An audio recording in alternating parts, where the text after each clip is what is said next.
آج کوئی ہمارا بھائی نیکی کی طرف ایک قدم بڑھاتا ہے، کبھی ذہن بنتا ہے یار مسجد بناؤں، کبھی ذہن بنتا ہے کسی کو جناب نیکی کی طرف بلاؤں، اور سامنے والا حوصلہ توڑ دے یا کسی طرح ڈسکریج کر دے تو بندہ کہتا ہے یار اب میں نے کوئی نیکی کا کام نہیں کرنا، کوئی ساتھ تو دیتا نہیں، کوئی جواب تو دیتا نہیں، الٹا دل توڑ دیتے ہیں، مجھے کیا پڑی ہے نیکی کرنے کی۔ ارے جناب یہی تو شیطان چاہتا تھا کہ آپ چھوٹی سی دل آزاری ہو اور نیکی کا کام چھوڑ دیں۔ نہیں جناب، امام حسین کے واقعات سنے ہیں، کربلا والوں کی باتیں سنی ہیں۔ کیا کربلا والوں نے 22,000 کے لشکر کے سامنے نیکی کی دعوت چھوڑ دی؟ کیا انہوں نے اسلام کے کام کو چھوڑ دیا؟ کیا انہوں نے دین پر کمپرومائز کر لیا؟ سر کٹانا گوارا کیا، مگر نبی پاک کے دین کے پرچم کو بلند کر گئے۔ ہمارے اسلاف کی سیرت بھری پڑی ہے کہ ان کو ڈسکریج کیا گیا۔ خود پیارے آقا علیہ الصلوۃ والسلام کی جو مکی زندگی ہے، یعنی نبی پاک نے اعلان نبوت کیا تو اب اسلام کی بات کرتے ہی اپنے پرائے ہو گئے، رشتہ دار دشمن ہو گئے، راستوں میں پھول بچھانے والے، صادق اور امین کہنے والے اب نبی پاک کے جانی دشمن ہو چکے تھے، مگر میرے آقا نے ہمت نہ ہاری۔ لیکن آج پوری دنیا میں اسلام موجود ہے، یہ میرے آقا کی قربانیوں کا صدقہ، یہ صحابہ کرام کی ان قربانیوں کا صدقہ ہے۔ مگر آج نبی پاک کا کلمہ پڑھنے والے، غلامان مصطفیٰ کہلانے والے بعض اوقات چھوٹی چھوٹی باتوں پر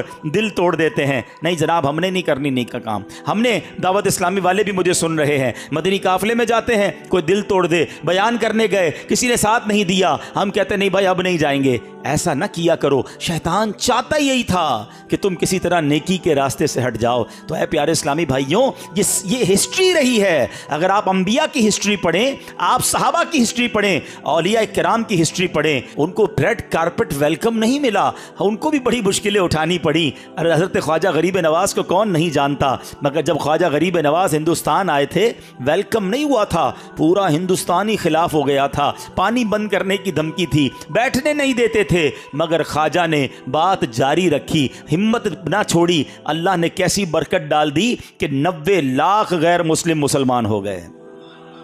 وقت آتا ہے، ٹائم لگتا ہے، اور اس کے بعد اللہ وہ ترقی دیتا ہے، وہ راہیں کھول دیتا ہے کہ پھر غیب سے مدد آتی ہے۔ تو نیکی کے کام میں ہمارا کام ڈٹے رہنا ہے، اللہ کریم پھر غیب سے مدد فرماتا ہے۔ تو بہرحال اب ہوا کیا کہ حضرت موسیٰ علیہ السلام کو اب قتل کرنے کی سازش وہ کر رہے تھے، لیکن اب حضرت موسیٰ سے وہ مقابلہ تو نہیں کر پاتا تھا فرعون۔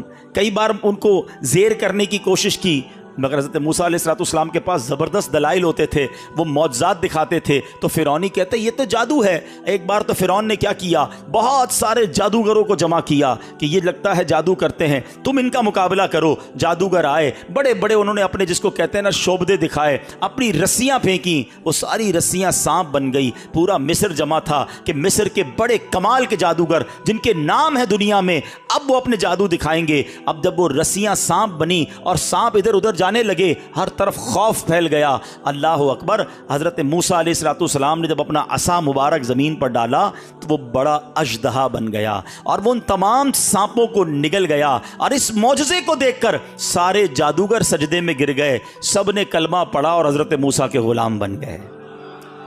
جادوگر تو مان گئے، مگر فرعون اور اس کے ساتھیوں کے دل پر مہر ایسی تھی کہ وہ اس کو بھی جادو ہی سمجھتے رہے اور حضرت موسیٰ پر ایمان نہ لائے، مقابلہ نہیں کر پاتا تھا۔ آخرکار پلان کیا کہ کسی طرح شہید کر دیا جائے۔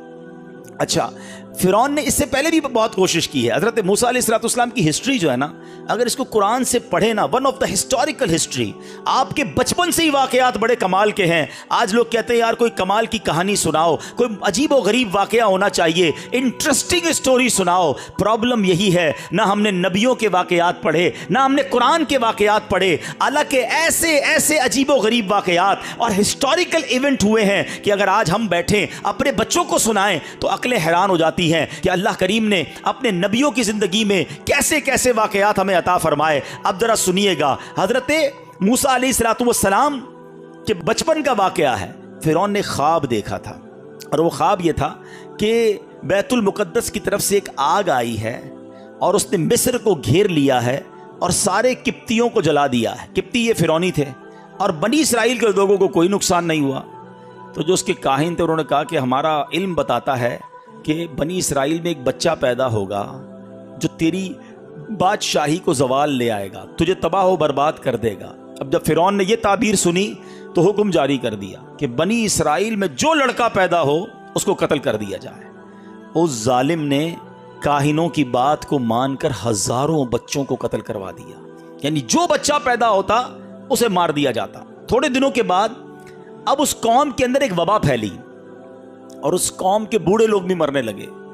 اب اس کے وزیروں نے کہا ادھر سے بوڑھے مر رہے ہیں، ادھر سے تم بچے قتل کروا رہے ہو، تھوڑے عرصے بعد تو ہماری تعداد ہی ختم ہو جائے گی، ہماری آگے جا کے خدمت کون کرے گا، ہمارے کام کاج کون چلائے گا، جوان تو بنیں گے ہی نہیں۔ جب بچے ہی مار دو گے تو کیسے یہ نسل آگے چلے گی؟ تو اب اس نے کہا کہ ایسا کرو، 1 سال بچے جو پیدا ہوں ان کو مار دو، اگلے سال جو بچے پیدا ہوں ان کو چھوڑ دو۔ عجیب و غریب اس کے فیصلے تھے۔ تو 1 سال جس سال بچوں کو نہیں قتل کرنا تھا اس سال حضرت ہارون علیہ السلام پیدا ہوئے، تو وہ بچ گئے، معاملات سے نکل گئے۔ اب جس سال بچوں کو قتل کرنا تھا اس سال حضرت موسیٰ پیدا ہوئے۔ اب وہ تو اس کے کارندے ڈھونڈتے تھے کہ کدھر بچہ ملے اسے قتل کر دیں۔ حضرت موسیٰ علیہ السلام کی جو والدہ تھی انہوں نے کیا کیا کہ حضرت موسیٰ علیہ السلام کی پیدائش کو بہت چھپایا کہ کسی طرح پتہ نہ چلے۔ اور اب سبحان اللہ، اللہ کریم نے ان کے دل میں یہ الہام ڈالا، حضرت موسیٰ کی والدہ کے دل میں، کہ تم حضرت موسیٰ کو دودھ پلاؤ، جب تمہیں یہ خوف ہونا، کیونکہ بچہ روتا بھی ہے کہ ہمسایوں کو پتہ چل جائے گا، تو پھر کیا کرنا کہ فرعون کو معلوم ہوتے سے پہلے بے خوف و خطر اس بچے کو مصر کے دریائے نیل میں ڈال دینا، اور ڈوب جانے کا اندیشہ نہ کرنا، اس کی جدائی کا غم بھی نہ کرنا، ہم اسے تیری طرف لوٹا دیں گے اور اسے رسول بنائیں گے۔ اچھا، یہ پوری بات اللہ کریم نے قرآن میں بیان فرمائی۔ حضرت موسیٰ کی والدہ کا نام کیا تھا؟ یوحانز، اور آپ لاوی بن یعقوب کی نسل سے ہیں۔ پہلے آپ کے دل میں یہ بات ڈالی کہ بچے سے گھبرانا نہیں، اس بچے کو پانی میں ڈال دینا، یہ ڈوبے گا نہیں اور فرعون بھی نقصان نہیں پہنچائے گا، یہ بچہ واپس بھی تمہارے پاس آئے گا اور اس کو رسول بھی بنایا جائے گا۔ اب ایک ماں ہے، اس کو پتا ہے پورے شہر کے بچے قتل کیے جا رہے ہیں، میرا بچہ کیسے بچ سکتا ہے؟ لیکن اللہ کریم نے دل میں یہ بات ڈال دی، اور اس بات کو قرآن سورہ قصص میں کتنے پیارے انداز میں بیان فرماتا ہے۔ میں یہ واقعہ بیان کرتے کرتے تھوڑا سا توجہ یہ بھی دلانا چاہوں گا کہ دیکھو یہ سب رب کے کلام میں موجود ہے، یہ ہمیں پہلے کیوں نہیں پتا، یہ اپنے پہلے کیوں نہیں پڑھا، اور اپنے بچوں کو، اپنی فیملی کو یہ واقعات ہم کیوں نہیں سناتے؟ سنو اللہ قرآن میں کیا فرماتا ہے۔ بسم اللہ الرحمن الرحیم۔ وَأَوْحَيْنَا إِلَىٰ أُمِّ مُوسَىٰ أَنْ أَرْضِعِيهِ فَإِذَا خِفْتِ عَلَيْهِ فَأَلْقِيهِ فِي الْيَمِّ وَلَا تَخَافِي وَلَا تَحْزَنِي إِنَّا رَادُّوهُ إِلَيْكِ وَجَاعِلُوهُ مِنَ الْمُرْسَلِينَ۔ اللہ قرآن میں فرماتا ہے ہم نے موسیٰ کی ماں کو الہام فرمایا کہ اسے دودھ پلا، پھر جب تجھے اس پر خوف ہو تو اسے دریا میں ڈال دے، اور خوف نہ کر اور غم نہ کر، وَلَا تَخَافِي وَلَا تَحْزَنِي، خوف نہ کر، غم نہ کر، بے شک ہم اسے تیری طرف پھیر لائیں گے اور اسے رسولوں میں سے بنائیں گے۔ اچھا، اللہ کا وعدہ تھا، اللہ کی نیک بندی تھی۔ آپ نے کیا کیا کہ آپ نے پہلے تو کچھ دنوں تک دودھ پلایا، آپ کی بہن کے سوا کسی کو بتایا نہیں، لیکن جب کچھ دن کے بعد والدہ کو فرعون کی طرف سے اندیشہ ہوا تو ایک صندوق بنایا، نیچے روئی بچھائی، چھوٹا سا بچہ ہے، اس بچے کو اس صندوق میں ڈالا گیا، حضرت موسیٰ کو صندوق میں بند کیا، اور اس کے درزیں روغن کیر سے، روغن کے ذریعے اس کی درازیں بھی بند کر دیں، اسے دریائے نیل میں بہا دیا۔ تصور کریں ماں کی کیفیت کیا ہوگی کہ چھوٹے بچے کو اب دریائے نیل کے حوالے کیا جا رہا ہے۔ یہاں ایک بات سیکھنے کو مل رہی ہے، اللہ والیوں کو اللہ پر بھروسہ کیسا تھا، یقین کیسا تھا، انہیں یقین تھا کہ رب کا وعدہ ہے میرے بچے کو آنچ نہیں آنی۔ مسئلہ یہ ہے ہم اچھے خاصے گھر میں بیٹھے ہوں، ہم اپنے شاندار گھر میں، پکے گھر میں بیٹھے ہوں، ہمیں پھر بھی ٹینشن رہتی ہے کل کیا ہوگا، پرسوں کیا ہوگا، بچوں کا کیا ہوگا، کاروبار کا کیا ہوگا۔ کئی لوگ ملتے ڈپریشن کے مریض ہو گئے، بڑی ٹینشن میں ہوں۔ بھائی کیوں ٹینشن ہے؟ سوچیں بڑی آتی ہیں، پتہ نہیں میرے بعد بچوں کا کیا ہوگا، اگلے سال کاروبار کا کیا ہوگا۔ اتنا سوچتے کیوں ہو؟ رب پر بھروسہ کدھر گیا، توکل کدھر گیا؟ ارے اللہ پر بھی بھروسہ کرو، جس رب نے پیدا کیا ہے وہی سنبھالے گا، وہی پالے گا، مجھے بھی پال رہا ہے، میرے بچوں کو بھی پالے گا۔ ہم یہ جو بے توکل والی باتیں کرتے ہیں یہ ٹھیک نہیں ہے۔ اب سنو کیا ہوا، اب وہ صندوق کدھر گیا؟ اللہ کی شان دیکھو، کسی اور جگہ بھی جا سکتا تھا، مگر یہ صندوق کیا ہوا؟ حضرت موسیٰ علیہ السلام کی والدہ نے ان کی یعنی حضرت موسیٰ کی بہن مریم سے کہا کہ ذرا تم صندوق کے ساتھ ساتھ دریا کے کنارے کنارے چلتی رہو، دیکھو صندوق جاتا کدھر ہے، بھائی پر نظر رکھو۔ وہ بہن چلتی رہی، دیکھتی رہی۔ اب ہوا کیا کہ یہ دریا سے نکل کر ایک بڑی نہر میں چلا گیا صندوق۔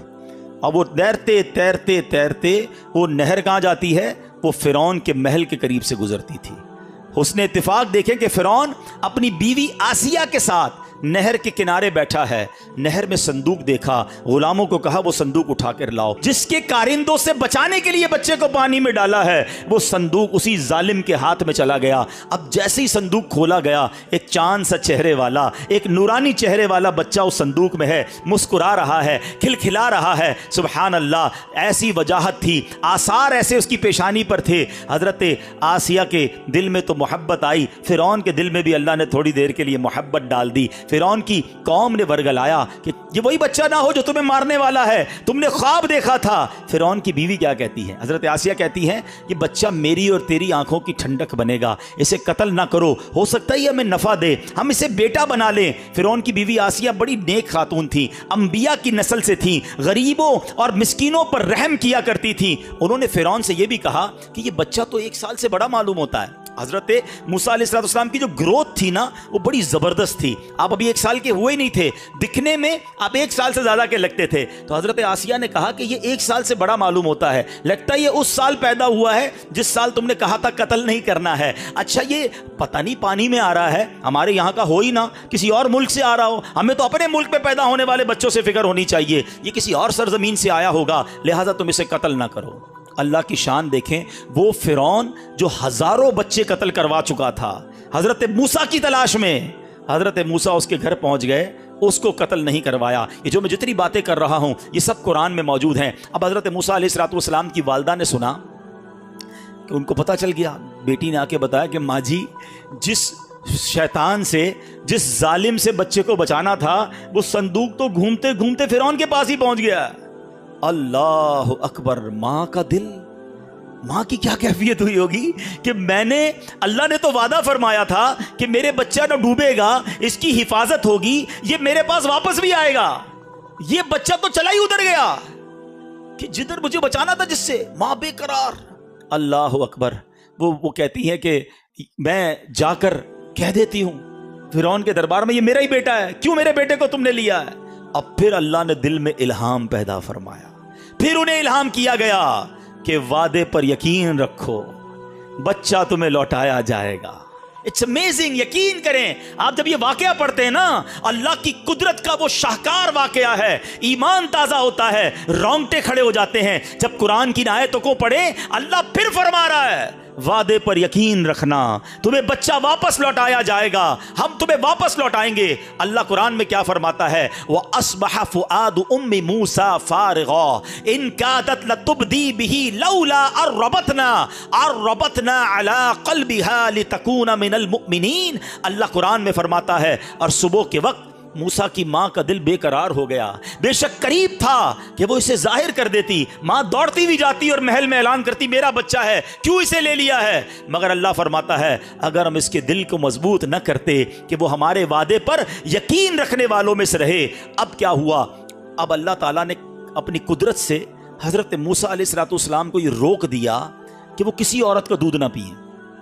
حضرت آسیہ نے، فرعون کی بیوی نے اپنے گھر میں تو رکھ لیا، مگر دودھ پلانے والی تو چاہیے نا۔ اب مصر سے دائیاں بلائی گئیں، ایک ایک کر کے بہت ساری دائیاں آئیں، حضرت موسیٰ کسی کا دودھ نہ پیے۔ اب فرعون بھی پریشان، حضرت آسیہ بھی پریشان کہ دودھ تو پلانا ہے بچے کو۔ اب اتنے میں کیا ہوا کہ دائیوں کے ساتھ آپ کی جو بہن تھی نا، وہ بھی دیکھنے چلی گئی کہ ہوتا کیا ہے۔ صورتحال دیکھ کر انہوں نے کہا کہ میں تمہیں ایک ایسے گھر کے متعلق بتاؤں، ایک عورت ہے، اس کو بلا لو، وہ یہاں آئے گی نا تو انشاءاللہ یہ بچہ اس کا دودھ پی لے گا۔ ماں تھی وہ۔ اب انہوں نے بتایا نہیں کہ وہ میری ماں ہے اور حضرت موسیٰ کی بھی ماں ہے، تو فرعون نے کہا ٹھیک ہے لاؤ، کون ہے وہ عورت؟ جیسے ہی آپ کی والدہ آئیں، اللہ اکبر، حضرت موسیٰ جو ہیں وہ فرعون کی گود میں ہیں اور رو رہے ہیں۔ فرعون بڑی کوشش کر رہا ہے کسی طرح خاموش ہو جائیں، لیکن جب والدہ تشریف لائیں، ماں کی خوشبو سونگی حضرت موسیٰ کو قرار آ گیا۔ ابھی تو کمرے میں داخل ہوئی ہیں، اور حضرت موسیٰ گود میں جو ہیں وہ خاموش ہو گئے ہیں, ریلیکس ہو گئے ہیں. اب جیسے ہی ماں نے گود میں لیا, اللہ اکبر, حضرت موسیٰ نے دودھ پینا شروع کر دیا. اب ایک بڑا ٹرننگ پوائنٹ آیا. فرعون کہتا ہے بتاؤ تم ہو کون, تمہارا اس بچے سے تعلق کیا ہے؟ تھا تو بڑا ذہین, خدائی کا دعویٰ کیا تھا, ظالم بھی بڑا تھا. کہتا تمہارا اس بچے سے کیا تعلق ہے؟ سارے شہر کی عورتوں کا دودھ نہیں پیا اور تمہارا دودھ کیسے پی لیا اس نے؟ بڑا خطرناک ٹرننگ پوائنٹ تھا. اب آپ کی والدہ کی ذہانت دیکھیں, کیسا شاندار. تفسیر قرآن میں واقعہ لکھا ہے, جواب کیا دیا آپ کی والدہ نے. آپ کی والدہ کہتی میں ایک عورت ہوں, پاک صاف رہتی ہوں, میرا دودھ خوشگوار ہے, جسم طیب ہے, اس لیے جن بچوں کے مزاج میں نفاست ہوتی ہے وہ کسی عورت کا دودھ نہیں پیتے, میرا دودھ پی لیتے ہیں. ایسا نفیس بچہ ہے. یہ نہیں کہا میں اس کی ماں ہوں اور یہ بھی نہیں کہا ماں نہیں ہوں. کیا خوبصورت جواب دیا, جن بچوں میں نفاست ہے وہ میرا دودھ پی لیتے ہیں. اللہ اکبر. فرعون نے کہا ایسا کرو پھر یہ بچہ تم ہی لے جاؤ, اپنے گھر پہ پالو, گھر جا کر دودھ پلانا. اللہ اکبر. ماں اپنے لختے جگر کو گھر لے آئی. اللہ کا وعدہ پورا ہو گیا. رب نے وعدہ فرمایا تھا, گھبرانا نہیں, ڈرنا نہیں, بچہ واپس لوٹائیں گے. یہ ہے میرے رب کی شان. جب رب حفاظت فرماتا ہے تو شیطان کے چنگل سے, فرعون کے چنگل سے, ظالم کے چنگل سے بھی نکال لاتا ہے. اصل چیز بھروسہ ہونا چاہیے. حضرت موسیٰ علیہ السلام کی ماں کو رب پر بھروسہ تھا. بچہ پانی کے حوالے کیا, اللہ نے فرعون کے گود سے اٹھا کر اللہ نے حضرت موسیٰ کی والدہ میں گود میں عطا فرما دیا. کیا واقعہ ہے, اور سیکھنے کو یہی ملتا ہے. بندہ کہتا نا یار اب پھنس گیا ہوں, اب نکل نہیں سکوں گا, اب مسئلہ حل نہیں ہوگا, اب ٹینشن دور نہیں ہو سکتی, ایسا بڑا پرابلم آ گیا ہے کوئی حل نہیں کر سکتا.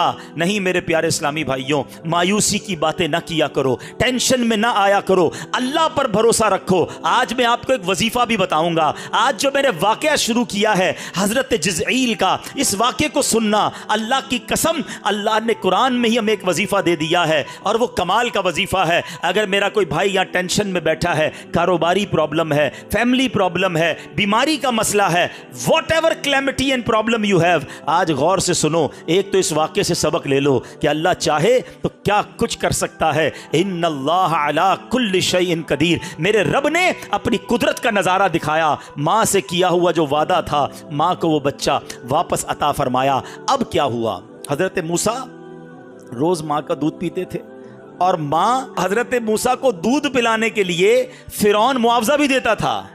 کمال دیکھو, ماں تو ویسے ہی بچے کو خوشی خوشی دودھ پلا رہی ہے. فرعون روزانہ سونے کی ایک اشرفی بھجواتا تھا, روز دودھ پلانے کی ایک اشرفی انعام میں ملتی تھی. اب دودھ چھوٹنے کا وقت آ گیا. اب فرعون کے پاس حضرت موسیٰ کو واپس کرنا تھا. ماں آئی اور حضرت موسیٰ کو واپس دے دیا. اب ماں کی جس کو کہنا یقین اسٹرانگ ہو گیا تھا کہ اب تو یہ رسول بھی بنیں گے, کیونکہ جو پہلا وعدہ تھا نا قرآن میں, جو وعدہ آپ نے سنا کہ اس میں گھبرانا نہیں, ڈوبے گا بھی نہیں, بچہ واپس بھی لوٹائیں گے اور رسول بھی بنایا جائے گا, تو یقین تھا کہ میرا بیٹا تو بڑی شان والا ہے. اب دودھ بھی پلا لیا, اطمینان بھی ہو گیا, عمر بھی زیادہ ہو گئی. حضرت موسیٰ کو حوالے کر دیا فرعون کے گھر میں. اب وہاں پرورش ہو رہی ہے. اب کیا ہوا, ایک بار فرعون نے حضرت موسیٰ کو گود میں لیا. اب تھوڑی سی عمر مبارک بڑی ہو گئی تھی, تو حضرت موسیٰ نے فرعون کی داڑھی پکڑی اور اسے تماچا مار دیا بھرے دربار میں. خدائی کا دعویٰ کرتا تھا. فرعون کو بڑا غصہ آیا, کہتا یہی بچہ لگتا ہے مجھے, اس کو پھر قتل کرنا ہے. پھر اس کا ارادہ قتل کرنے کا ہو گیا. حضرت آسیہ پھر آئیں اور کہا کہ کیوں, تمہیں کیا ہو گیا ہے, بچہ ہے, بچے کو کیا پتا ہوتا ہے. اچھا تم ایسا کرو, تمہیں لگتا ہے کہ یہ کوئی ایکسٹرا آرڈنری بچہ ہے, ایک ایکسپیرینس کرتے ہیں. کیا ایکسپیرینس کرتے ہیں؟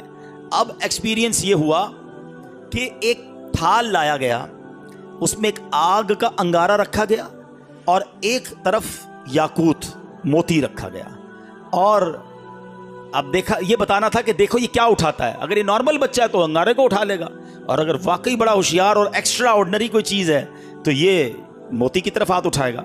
آپ تھے تو اللہ کے نبی, چنے ہوئے بندے تھے, آپ نے ہاتھ موتی کی طرف ہی بڑھایا, مگر فرشتہ آیا اور اس نے آپ کا ہاتھ پکڑ کر انگارے کی طرف ہاتھ کر دیا, اور آپ نے انگارہ اٹھا کر اپنے منہ میں رکھ لیا, جس سے آپ کی زبان مبارک جل گئی. اور اس کی بنا پر حضرت موسیٰ علیہ السلام کی زبان میں لکنت بھی پیدا ہوئی. ٹھیک ہے. اب مجھے آپ بتائیے, میں نے ابھی تک آپ کو, حالانکہ یقین کریں میں ساری رات بیان کرتا رہوں, حضرت موسیٰ علیہ السلام کی زندگی میں ایسے ایسے واقعات ہیں, اللہ اکبر, اتنے اپ اینڈ ڈاؤنز ہیں, اتنی طویل آپ کی داستان ہے, اور یہ ساری داستان قرآن میں مختلف پاروں میں رب نے بیان فرمائی ہے. مگر ہم بتائیں کہ ہم قرآن پڑھیں تو کتنے پیارے پیارے واقعات اور کیسے ہسٹوریکل واقعات ہمیں پڑھنے کو ملیں گے, اور اللہ کی قدرت پر یقین کتنا مضبوط ہوگا. بہرحال میرے پیارے اسلامی بھائیوں, کہنے کا مقصد یہ ہے کہ یہ ظالم جانتا تھا کہ میں نے کتنی بار کوشش کی ان کو زیر کرنے کی, یہ زیر نہیں ہوتے, اللہ انہیں بچا لیتا ہے, پھر بھی یہ ان پر ایمان نہیں لاتا تھا. اور حضرت جزئیل جو فرعون کے کزن تھے وہ دیکھ رہے تھے, آخر کار ان کو رہا نہیں گیا, ایمان چھپایا ہوا تھا, مگر جب اب قتل کی سازش ہونے لگی تو وہ کھڑے ہو گئے اور انہوں نے حضرت موسیٰ علیہ السلام کے بارے میں اب بھرے دربار میں تقریر کی. اب وہ تقریر کیا تھی؟ حضرت موسیٰ کی حمایت میں فرعون کا کزن, ان کو پتا تھا کہ اب مجھے چھوڑیں گے نہیں, مگر ان کو بھی یقین تھا, حق بات کرنی تھی. انہوں نے کہا کہ فرعون کو اور اس کے درباریوں کو اللہ کے عذاب سے ڈرایا. حضرت نوح کی, حضرت ہود کی, حضرت صالح علیہ السلام کی قوم کے حالات کے بارے میں بتایا. انہیں حضرت یوسف علیہ السلام کا دور نبوت یاد دلایا. انہوں نے کہا دیکھو یہی مصر ہے جہاں حضرت یوسف کا دور حکومت بھی رہا, یہ وہی بات کر رہے ہیں جو حضرت یوسف کیا کرتے تھے. حضرت موسیٰ اللہ کے نبی ہیں. اے فرعون اور فرعون کی قوم, تم سارے کلمہ پڑھ لو, ایمان قبول کر لو, اللہ پاک کے عذاب سے پناہ مانگو, جنت کے رستے پر چلو. حضرت جزئیل نے لمبی تقریر کی. اللہ کریم نے پارہ 24 سورہ مومن میں اس کا ذکر فرمایا. حضرت جزئیل نے جو تقریر کی وہ ساری بات بیان فرمائی, مگر ان ظالموں کو پھر بھی عقل نہ آئی. انہوں جواب میں کیا کہا سنو, وہ کہتے ہیں, وہ بھی قرآن میں موجود ہے, فَسَتَذْكُرُونَ مَا أَقُولُ لَكُمْ, تو جلد ہی تم وہ یاد کرو گے جو میں تم سے کہہ رہا ہوں. یعنی وہ کہنے لگے اے فرعون کے ساتھیوں میری بات مان لو, اگر نہیں مانو گے نا تو جب اللہ کا عذاب آئے گا نا, عذاب تمہیں لپیٹ میں لے لے گا, تب تمہیں میری باتیں یاد آئیں گی. اس پر فرعون اور اس کے وزیروں اور مشیروں نے حضرت جزئیل کو دھمکی دی کہ تم نے ہمارے دین کی مخالفت کی ہے, ہم تمہارے ساتھ بھی بڑے برا پیش آئیں گے, تمہیں بھی نہیں چھوڑیں گے. اب حضرت جزئیل نے جو جملہ کہا, اب ذرا سنیے گا, میرا جو آج بیان کا مین موضوع ہے نا, جو میں آج آپ کو ایک قرآنی وظیفہ دینا چاہتا ہوں, ٹینشن سے ریلیکسیشن کا وظیفہ دینا چاہتا ہوں. حضرت جزئیل نے جو جملہ کہا, کمال دیکھو, آپ کی زبان سے یہ جملہ ادا ہوا, حالانکہ آپ فرعون کے قوم کے تھے, مگر اللہ کریم نے اس جملے کو قرآن پاک میں شامل فرما لیا ہے. اب وہ کہا کیا انہوں نے کہا وَأُفَوِّضُ أَمْرِي إِلَى اللَّهِ إِنَّ اللَّهَ بَصِيرٌ بِالْعِبَادِ. دھمکی دی نا, نہیں چھوڑیں گے, تمہارا بیڑا غرق کر دیں گے, تمہارا نام مٹا دیں گے. جواب میں اس اللہ کے بندے نے جواب کیا دیا, کہتے ہیں میں اپنے کام اللہ کو سونپتا ہوں. وَأُفَوِّضُ أَمْرِي إِلَى اللَّهِ, اپنے کام اللہ کو سونپتا ہوں, بے شک اللہ بندوں کو دیکھتا ہے. حضرت جزئیل نے ایسا ہی کیا, اللہ کو اپنے کام سپرد کر دیے. اللہ کریم نے آپ کی حفاظت کیسے فرمائی کہ فرعون کس دربار سے تو چلے گئے, پہاڑ پر جا کر اللہ کی عبادت میں مصروف ہو گئے. فرعون کے سپاہیوں نے, فرعون نے کہا جاؤ پکڑو جا کر ان کو چھوڑنا نہیں ہے. سپاہی گئے تو دیکھا شیر اور چیتے ان کے ارد گرد پہرا دیے ہوئے ہیں. اللہ نے ان خونخوار جانوروں کو بھیج دیا جو لوگوں کو چیڑ پھاڑ کر رکھ دیتے ہیں. مگر جب یہ منظر دیکھا فرعونیوں نے, ان کے رونگٹے کھڑے ہو گئے اور وہ واپس آ گئے. تو پتا چلا مدعی لاکھ برا چاہے تو کیا ہوتا ہے, وہی ہوتا ہے جو منظور خدا ہوتا ہے. اے میرے پیارے اسلامی بھائیوں, خدا کی قسم اس آیت کو جو ہے نا آپ یاد کر لو اور اس کا لطف لو, اس کی فیلنگ محسوس کرو. جب آپ پریشان ہونا, جب آپ کو لگے نا کہ سب ختم ہو گیا ہے, اب میں پھنس گیا ہوں, بعض اوقات فیلنگ آتی ہے ایسی کہ یار ایسی مصیبت آ گئی ہے کہ اس سے کیسے نکلوں گا, ڈاکٹروں نے ہی منع کر دیا ہے, بیماری ایسی ہو گئی ہے, گھر میں جھگڑا ایسا ہو گیا کہ اب طلاق تک نوبت پہنچ گئی ہے, ارے جناب قرضہ اتنا بڑا چڑھ گیا کہ نکلوں گا کیسے, معاملہ دشمن اتنے ہو گئے کہ بچوں گا کیسے. ارے کچھ بھی ہے پہلے اللہ کو سونپ کر تو دیکھو نا. وَأُفَوِّضُ أَمْرِي إِلَى اللَّهِ, کبھی آنکھیں بند کر کے یہ آیت پڑھا کرو اور سوچو اب کہہ کیا رہے ہو, اس کا ترجمہ کیا ہے. میں اپنے کام اپنے اللہ کو سونپتا ہوں, اپنی ساری چیزیں اپنے رب کو سونپتا ہوں. رب کیا فرماتا ہے, ان اللہ بصیر بالعباد, بے شک اللہ بندوں کو دیکھتا ہے. وہ دیکھ رہا ہے میرے ساتھ جو ہو رہا ہے نا, وہ دیکھ رہا ہے, وہ کریم ہے, وہ میری ماں سے زیادہ مجھے چاہنے والا ہے. ہمارا پرابلم یہی ہے, ہمیں سب پر بھروسہ ہے, ہمیں رب پر بھروسہ نہ رہا. ہم سمجھتے فلاں منسٹر سے تعلق ہوگا نا تو کام ہو جائے گا, فلاں کے پاس جاؤں گا تو مسئلہ حل ہو جائے گا, کوئی سیٹ ہوگی نا میرے پاس تو میرے مسئلے حل ہو جائیں گے, کسی علاقے کا چودھری بن جاؤں گا, کسی انجمن کا صدر بن جاؤں گا, یا اتنا بینک بیلنس ہوگا نا تو پھر بچے بھی سخی رہیں گے, اتنے پیسے بنا لوں اس کے بعد سب سیٹ ہو جائے گا. ہم دنیا کے پیچھے بھاگ رہے ہیں, ہمیں لگتا ہے جب تک یہ معاملات ہوں گے جب سارے کام حل ہو جائیں گے. یہ ہماری بھول ہے. یاد رکھو, اگر پیسے سے خوشی خریدی جاتی ہوتی نا تو کوئی امیر وہ پریشان نہ ہوتا, کوئی مالدار ٹینشن میں نہ ہوتا. ارے یہ پیسہ خوشی نہیں دیتا, رب چاہے تو خوشی ملتی ہے, رب چاہے تو سکون ملتا ہے, اللہ چاہے تو صحت ملتی ہے. لوگ کہتے ہیں یار پیسہ ہو بڑی بڑی بیماری کا علاج ہو جاتا ہے. نہیں جناب, آپ کی بھول ہے. آپ دنیا کا بیسٹ ہاسپٹل لے لیں, دنیا کا بیسٹ ڈاکٹر لے لیں, کروڑوں روپے خرچ کر لیں, لیکن اگر آپ کے نصیب میں شفا نہیں تو شفا نہیں ملے گی. یہ بات بڑی اچھی طریقے سے ہمیں کرونا وائرس نے سکھا دی. لاکھوں کروڑوں لوگ دنیا سے کرونا وائرس میں جس طرح مبتلا ہوئے اور ہم نے اپنے سامنے جنازے اٹھتے دیکھے. اربوں پتی لوگ تھے, مجھے کالز آئیں, ارے بھائی ہاسپٹل بتا دو, پیسے جتنے خرچ ہوں گے ہم کر لیں گے, ہمارے والد کو بچا لو. لیکن جب وقت آ گیا تو کوئی کسی کو نہ بچا سکا. ہمیں پتہ چلتا ہے شفا اللہ کے ہاتھ میں ہے, پیسوں سے شفا نہیں ملتی. اور خدا کی قسم, میرا رب چاہے نا غریب آدمی ہو, بیمار ہو جائے, ڈاکٹر منع کر دیں, اللہ چاہے تو صبح اٹھے تو بغیر بیماری کے کھڑا ہو جاتا ہے. شفا دینے والی ذات رب کی ذات ہے. اللہ پر بھروسہ تو کرو نا. ہمارا یہی پرابلم ہے. اس قرآنی واقعے سے توکل کو لے کر جاؤ, اللہ سے دوستی سیکھ کر جاؤ, اللہ سے محبت کرنا سیکھ لو. ہمیں لگتا ہے, بہت لگے گا آپ کو کہ نہیں یار نہیں ہو سکتا.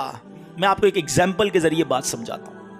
آپ نے گھر میں چونٹیاں دیکھی ہوں گی نا, چھوٹی چھوٹی چونٹیاں ہوتی ہیں. کبھی آپ نے دیکھا ہوگا چونٹی کبھی کبھی ایک لائن میں سفر کرتی ہے. آپ کبھی اس چونٹی کے آگے کوئی سیب رکھ دیں, ٹھیک ہے, پھل رکھ دیں, کوئی بھی سیب رکھ دیں, کیا ہوگا؟ چونٹیاں رک جائیں گی کیونکہ وہ سیب کو نہیں ہٹا سکیں گی نا, چھوٹی سی ہوتی ہے. اچھا, چونٹی کے لیے سیب کیا ہے؟ پہاڑ بن جاتا ہے, اس کو پہاڑ لگتا ہے, وہ رک جائے گی, راستہ ٹرن کر لے گی. اگر آپ اسی سیب کو اٹھا کے جیب میں رکھ لیں, اب کیا ہوگا؟ راستہ کلیئر ہو جائے گا. ایسا ہی ہے نا, چونٹی کے لیے کیا تھا؟ وہ سیب, پہاڑ. آپ کے لیے کیا تھا؟ سیب. آپ نے اٹھا کے جیب میں رکھ لیا. اب ذرا اپنی مصیبت کو یاد کرو. آپ کو لگ رہا ہے بہت بڑا مسئلہ ہے, بہت بڑی ٹینشن ہے, بہت بڑا مسئلہ ہے. سچی بات یہ تمہارے لیے پہاڑ ہے, میرے رب کے لیے کچھ نہیں ہے, میرے مالک کے لیے کچھ نہیں ہے.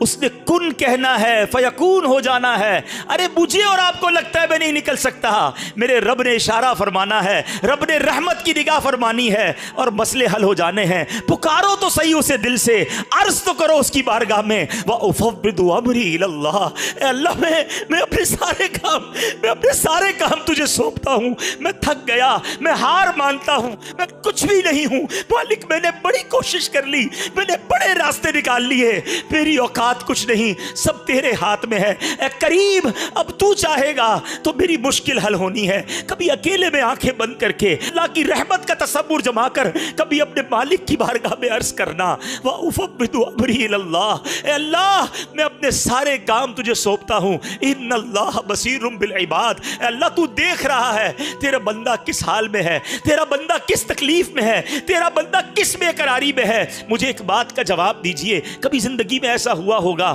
کہ آپ جب چھوٹے ہوں گے, پریشان ہوں گے, رات کو نیند نہیں آتی ہوگی, آپ پریشان ہو کر اپنی ماں کے پاس گئے ہوں گے, ماں سو رہی تھی, ماں کو کہا ماں میں پریشان ہوں, میرے ساتھ یہ ٹینشن ہے, مجھے نیند نہیں آ رہی. آنکھوں میں آنسو لے کر جب ہم ماں کے پاس گئے, سچ بتاؤ ماں نے کیا کیا؟ کروٹ بدل کر ماں سو گئی کہ بیٹا تیرا کام تو جان؟ نہیں, ماں بھی اٹھ گئی. ماں نے سینے لگایا, ساری رات دعائیں دیتی رہی, جو بن پڑا ماں نے کیا. مجھے بتاؤ, جب میری ماں نے مجھے بے قرار دیکھا تو تنہا نہ چھوڑا. تو جو ماں سے زیادہ چاہنے والا مالک ہے, جب کبھی میں تہجد میں اٹھ کر بستر چھوڑ کر اپنی جا نماز بچھا کر 2 رکعت پڑھ کر ہاتھ اٹھاؤں گا اور میری آنکھوں میں آنسو ہوں گے اور رب سے کہوں گا مولا پھنس گیا ہوں, مولا پریشان ہوں, اللہ بیماری نے گھیر لیا ہے, اللہ گناہ نہیں چھٹ رہے، مالک میرے ساتھ کاروبار کا مسئلہ ہے، میرے گھر میں لڑائی جھگڑے ہو گئے ہیں، اے اللہ اولاد نہیں ہے، اولاد تو ہے مگر مالک اولاد پریشان کر رہی ہے، میرا بچہ ہے مگر بیمار ہے، اے اللہ بچہ ہے مگر قرآن یاد نہیں ہو رہا ہے۔ ارے کہو نا مالک سے، مجھے بتاؤ کون ہے حل المشکلات، کون ہے مصیبتوں کو ٹالنے والا، کون ہے دینے والا؟ یہی مسئلہ ہے، اپنی فائلیں لے کر ہم دنیا والوں کے دروازوں پر تو پہنچ جاتے ہیں، ہاتھ اٹھا کر اللہ کی بارگاہ میں نہیں عرض کرتے۔ ارے دنیا والے تو بڑے عجیب لوگ ہیں، ملنا ہو تو ٹائم نہیں ملتا، بڑے آدمی سے ملنا ہو اپوائنٹمنٹ لینا پڑتا ہے، صاحب بیزی ہے کل آنا، کل نہیں پرسوں آنا، غریب آدمی کو دھکے کھلائے جاتے ہیں، اور اگر موقع مل بھی جائے 1-2 منٹ کا ٹائم ملتا ہے، بے رخی سے بات سنی جاتی ہے، ایک بار کے بعد دوبارہ ٹائم نہیں ملتا۔ یہ دنیا کے وزیروں، یہ دنیا کے افسروں کا حال ہے۔ ارے آؤ میں بتاتا ہوں، جس نے کائنات بنائی ہے، جس نے ہم سب کو بنایا ہے، جو خالق کے کائنات ہے، جو بادشاہوں کو بادشاہی دینے والا ہے، جب اس سے بات کرنی ہے کوئی اپوائنٹمنٹ کی ضرورت نہیں ہے، کوئی سیکرٹری کی ضرورت نہیں ہے۔ ارے جب اللہ سے بات کرنی ہے، سر جھکاؤ اور ہاتھ اٹھا لو اور بات کرنا شروع کر دو، جو دل میں ہے کہنا شروع کر دو، وداؤٹ اینی سیکرٹری، بغیر کسی اپوائنٹمنٹ کے۔ اپنے رب سے باتیں کیوں نہیں کرتے؟ دعا کو سمجھو تو صحیح، یہ کیا ہے؟ شیر خدا مولا علی کرم اللہ تعالی وجہ الکریم کیا خوب فرماتے ہیں جب میرا جی چاہتا ہے، جب میرا جی چاہتا ہے اللہ مجھ سے بات کرے تو میں قرآن پڑھنے لگ جاتا ہوں۔ قرآن کس کا کلام ہے بتاؤ نا؟